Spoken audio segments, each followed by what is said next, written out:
Hi everyone, this is Elizabeth Croston. For this week's discussion board, I'm going to be covering professional counseling skills and also answering some questions that were provided in our assignments instructions. So the first thing that I'd like to cover is the 3 videos that we needed to watch. And it seemed to me that they were pretty close to how I imagined a counseling session would be. However, I also have some experience in that regard because I personally have been through some counseling sessions before in my life.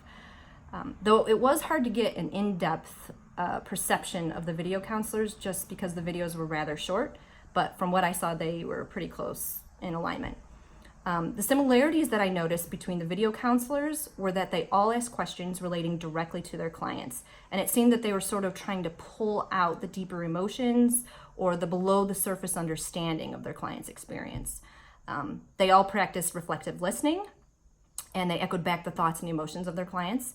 They provided feedback that they had heard their clients, and their overall demeanor was that they really seemed to care and pay attention to them. The differences that I noticed was that in the first video counseling, the brainstorming session, that counselor listed the goals of the clients that he had talked about previously, and I didn't really notice that in the other videos.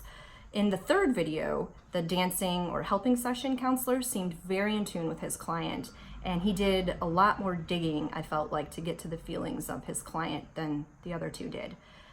Some of the skills from the Granello and Young Chapter 8 textbook reading that I noticed the counselors were using was that they were trying to establish trust and caring.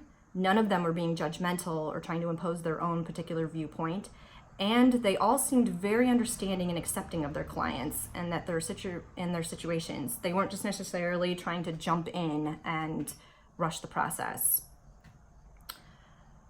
The last thing that I wanted to cover were my questions about the counseling sessions. The one thing that I was wondering was it seemed like they did use a lot of reflecting back questions to the clients, but how do you know when it's appropriate to dig a little deeper into a particular feeling or idea that the client has brought up?